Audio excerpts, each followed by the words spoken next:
Assalamualaikum warahmatullahi wabarakatuh. Alhamdulillah, alhamdulillahi rabbil alamin. Assalatu wassalamu ala asrafil anbiya'i wal mursalin, sayyidina wa maulana Muhammadin.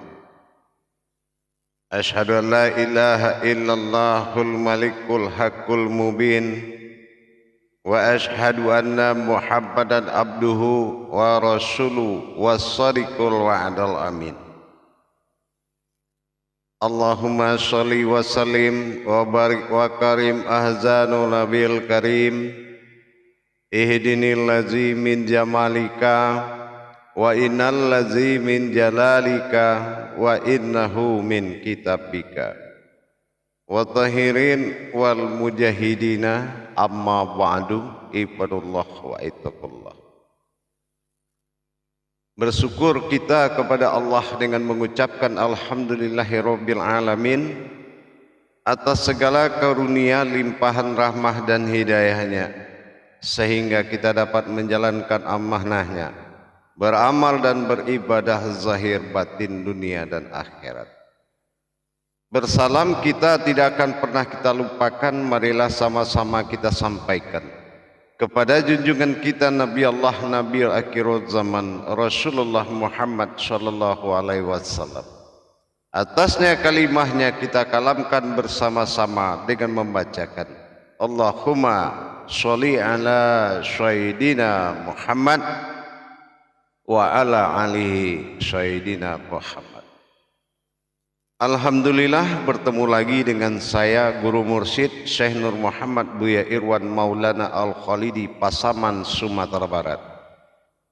Tentunya dalam makom majelis dzikir Ma'rifatullah, dalam tayangan syiar YouTube Buya Pasaman Timur, kupas tuntas ilmu hakikat amal dan ibadah. Senantiasa akan berbagi wawasan dan ilmu pengetahuan kepada kita sesama demi meningkatkan iman dan takwa kita kepada Allah.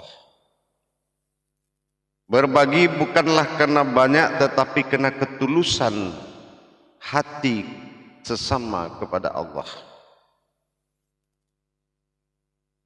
Pada lindungan dan yayasan Islam Hidayatul Mubarakah, maka pada waktu dan kesempatan ini saya akan berbagi ilmu dan wawasan tentang 4 syarat dalam bertauhid. Sebagaimana yang pernah kita sampaikan,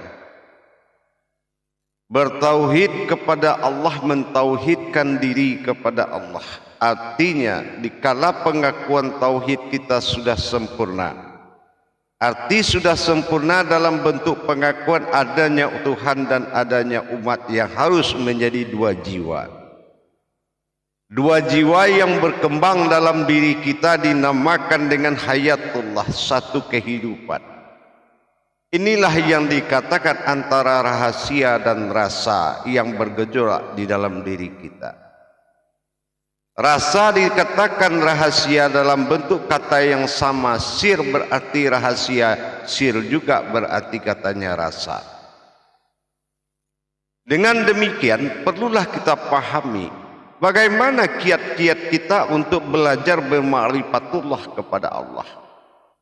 Bagaimana jalan-jalan tauhid yang akan kita lakukan dalam rangka bermujahadah mendekatkan diri kepada Allah. Apa langkah-langkah tauhid yang benar itu? Di sini kita akan membahas ada 4 tajalli yang akan menjadi pokok utama dasar kebenaran seseorang mendekatkan diri kepada Allah. Banyak sudah orang berusaha mencari segala cara dan menghalalkan segala cara, menjadikan marifat dalam bayangan, menjadikan kehendak dalam nafsu. Ini adalah suatu perbuatan zalim kepada Allah. Tapi dengan kita mendirikan tauhid dan tangga-tangga tauhid yang harus kita lalui, maka inilah kebenaran yang hakiki kepada Allah. Mana 4 perkara yang akan menjadi tiang utama dalam menjalankan tauhid kepada Allah? Yang pertama adalah dikatakan dengan ma'rifah. Ma'rifah ini adalah mengenal. Nah, kalau kita sudah mengenal, bagaimana cara kita mengenal? Dengan apa kita kenal Allah? Wujud apa bentuknya pengenalan? Apakah pengenalan ini berupa suatu perkenalan? Apakah mengenal ini suatu hal yang melihat? Apakah mengenal hal ini suatu yang menyaksikan? Ini akan kita pelajari. Ini dasar pertama adalah mengenal, ma'rifah, atau disebut dengan ma'rifatullah. Memang kalau kita sudah bisa memahami bagaimana cara mengenal Allah, dengan apa Allah ini dikenal, kodrat apa yang mengenal Allah, apakah kita menyaksikan sesuatu yang mengenal Allah, atau kita memang langsung mengenal Allah? Ini akan terjawab apabila kita sudah melakukan tajalli ma'rifatullah. Yang kedua, disebut juga dengan mengingat Allah, zikrullah. Nah, ini langkah kedua.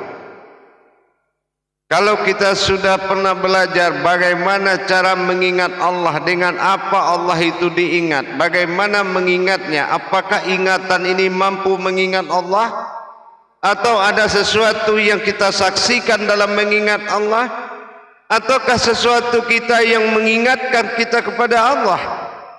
Ini perlu kita pelajari dengan hakiki yang lebih dalam. Kalau kita sudah mengenal, maka kemudahan akan menjadi mengingat. Mengingat ini akan menjadi mudah. Karena kita sudah mengenalnya, maka mengingat inilah yang akan penting dilaksanakan setelah kita mengenal. Nah, kalau kita sudah mengenal, kita sudah ingat siapa yang kita kenal dan bagaimana jalan mengingat tersebut. Apakah bisa dengan sebuah amalan kita mengingat Allah, lupa amalan, lupa Allah, begitu? Atau bisakah kita mengingat amalan ini mengingatkan kita kepada Allah? Atau ada sebuah wujud yang dilihat kita akan teringat Allah? Sangat banyak kemungkinan-kemungkinan tanda tanya yang akan kita jalankan. Inilah yang wajib kita akan telusuri, di mana letak kebenarannya dalam rangka mengingat Allah. Ini tidak mudah para hadirin dan jamaah sekalian. Rukun-rukun mengingat ini, apapun jalur ibadahnya, jalur ilmunya, kalau tidak tahu mana kodrat yang bisa mengingat Allah, seperti apa tajalli mengingat Allah tersebut, tidak ada kekuatan apapun yang bisa mengantarkan kita bisa mengingat Allah. Tidak ada. Tidak ada amalan yang bisa mengantarkan kita mengingat Allah. Karena itu adalah langsung sahadah. Nah, ini yang kedua, tangga tauhid yang benar. Bagaimana kita bisa mengingat Allah? Kalau mengingat Allah artinya tidak mungkin bisa melupakannya. Kalau sudah bisa mengingat, berarti ingat yang tidak akan lupa. Kalau lupa, kita kan sudah berdosa. Masa kita lupa sama Allah? Berarti yang akan kita ingat ini sesuatu yang tidak akan bisa kita lupakan. Itu sudah pasti. Nah, yang ketiga, kalau kita sudah mengingat Allah, sudah ingat dengan Allah, masuklah masa tafrid, yaitu mengalami. Nah, bagaimana kita mengalami hidup dengan Allah? Bagaimana kita mengalami, menikmati, mengalami hidup? Mengalami masa fana, mengalami masa hayat, mengalami masa kodrat, mengalami masa batin, mengalami masa sir, mengalami masa wujud. Kita sudah mengalami semua perbuatan tajalinya kepadanya. Nah, ini yang keempat yang wajib dilalui, mengalami. Nah, yang terakhir, yang paling penting adalah menikmati. Bagaimana menikmati hidup dengan Allah? Bagaimana kita menikmati hidup dengan Allah? Kemanapun kita pergi bersama dengan Allah, duduk kita bersama, berdiri kita bersama, berjalan kita bersama, hayyun baqa, hidup kita kekal bersamanya. Inilah yang menikmati. Kalau sudah menikmati, berarti kita sudah melalui masa mengenal, kita sudah lalui masa mengingat, kita sudah melalui masa mengalami, maka sampailah akhirnya kita melalui pada masa menikmati. Inilah masa yang paling tinggi derajatnya. Inilah kodrat yang paling tinggi derajatnya, yaitu menikmati. Dengan demikian, kehidupan kita kepada Allah adalah kita sebuah kehidupan yang menikmati hidupnya, wujudnya Allah. Kita adalah sebuah kehidupan yang menikmati hidupnya Allah. Allah menikmati hidupnya dengan kehidupannya melalui hayatnya, yaitu insaniyahnya kita. Kita adalah sebuah kehidupan oleh Allah. Maka apabila kita bersekutu dengan kehidupan lain, maka sesungguhnya kita telah mempersekutukan Allah dengan yang lain. Adanya kehidupan Allah karena ada yang hidup. Adanya yang hidup karena adanya yang menghidupkan. Qayyum, hayyum, dan hayat. Kita adalah hayatnya Allah, kehidupannya Allah. Maka di perkara yang empat membuat kita betul-betul menikmati bagaimana rasanya menikmati hidup dengan Allah. Karena apabila kita sudah menjalankan empat perkara tadi, setelah kita melalui masa mengenal Allah,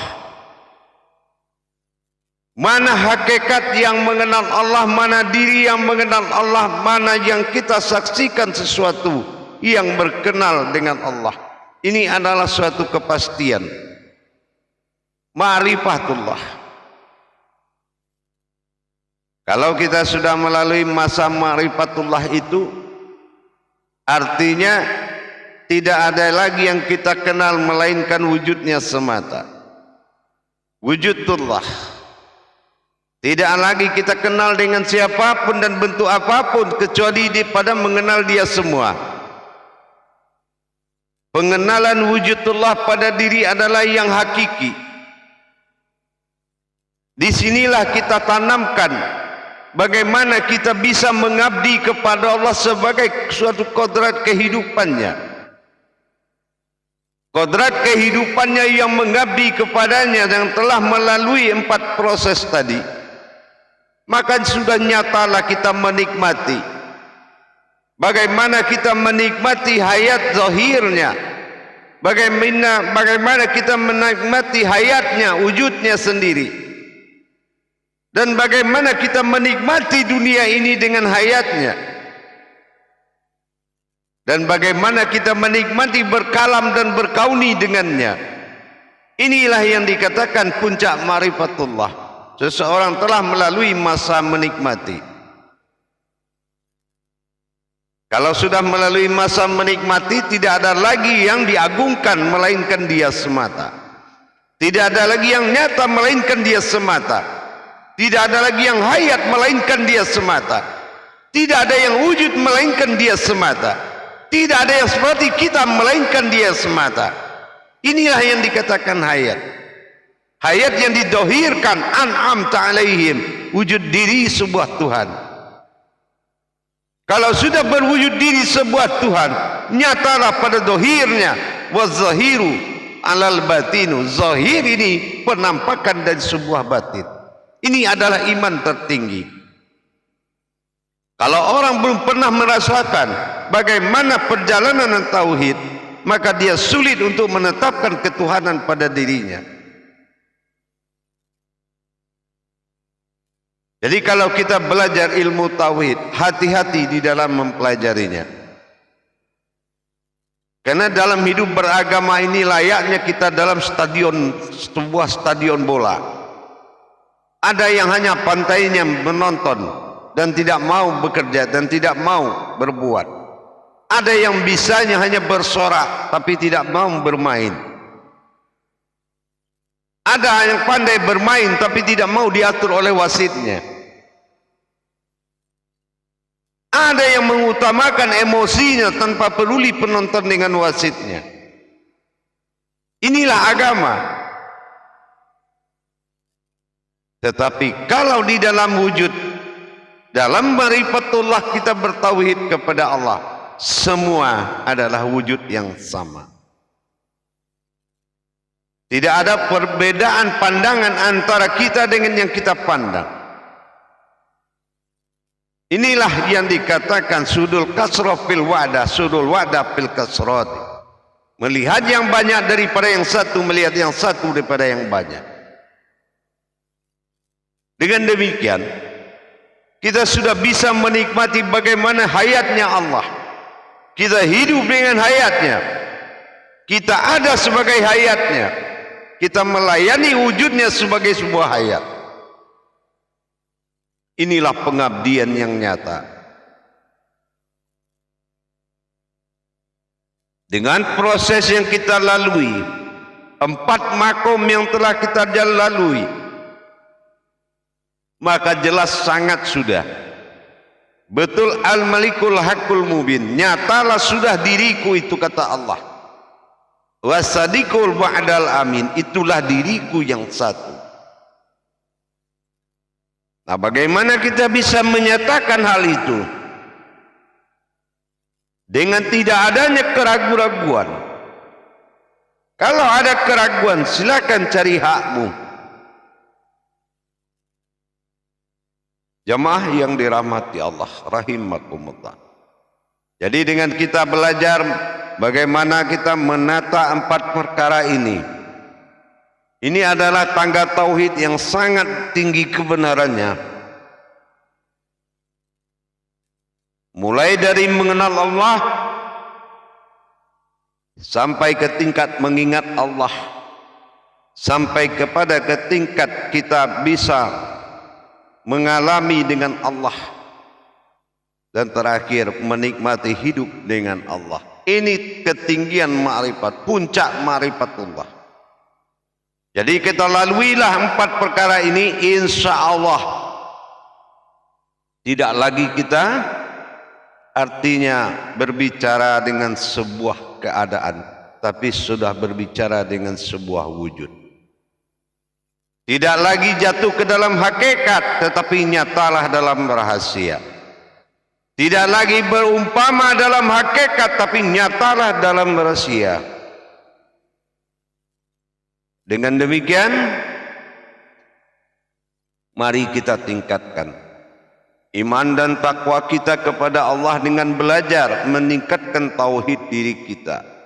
Dengan 4 makom tauhid tadi, tangga tauhid yang paling diakui oleh Allah, 4 kodrat tersebut insya Allah itu adalah titik kulimahnya bagaimana kita mencapai wujudnya, sehingga sebagaimana engkau datang, sebegitulah engkau kembali. Tidak ada yang kuharapkan bagi engkau yang datang membawa sesuatu pun, tapi datanglah dalam keadaan kekosongan, karena kamu terbuat dari wujud yang kosong.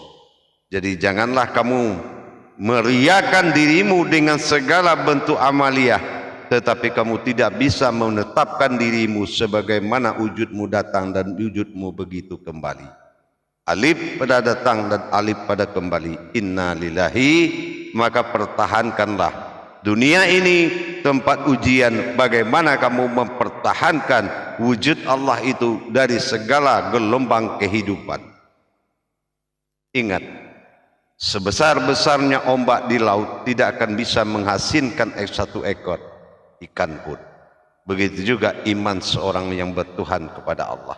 Sekuat dan sekuat apapun gelombang hidup ini tidak akan merubah tauhidnya kepada Allah. Mudah-mudahan bisa kita tanamkan di lubuk hati yang paling dalam dengan iman kepada Allah. Imanullah. Beriman kepada Allah adalah kodrat yang nyata dan kehidupan yang kekal. Insya Allah. Baik hadirin dan jamaah, para hadirin dan hadirat sekalian. 4 tangga tauhid ini mudah-mudahan bisa bermanfaat buat kita untuk dapat melanjutkan pelajaran bagi terutama orang yang sedang bermakrifat kepada Allah. Hati-hati jalan makrifat. Bermakrifat tanpa tauhid akan membuatmu tersesat. Maka carilah benar-benar mursyid yang betul-betul menjadi amirul mukmin, ahli dirimu. Betul-betul ahli dirimu. Rasakan di hatimu apa memang dia adalah ahli dirimu. Maka datangilah. Insya Allah. Jangan kamu coba nekat mempelajari ilmu tauhid tanpa mursyid. Ingat nasihat saya sebagai guru mursyid. Jangan kita nekat mempelajari ilmu tauhid tanpa mursyid. Kamu akan tersesat. Al-Baqarah 17, ingat nanti. Begitu juga dengan Al-Kahfi 17. Jangan sekali-kali kita melaksanakan suatu perbuatan tanpa bimbingan. Ingat, ilmu tauhid adalah ilmu tertinggi. Ilmu tauhid adalah ilmu puncak makrifat. Ilmu tauhid adalah ilmu tertinggi, puncak dari segala makrifat.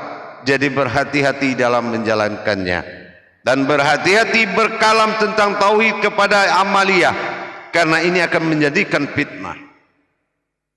Hati-hati menjaga makom demi makom.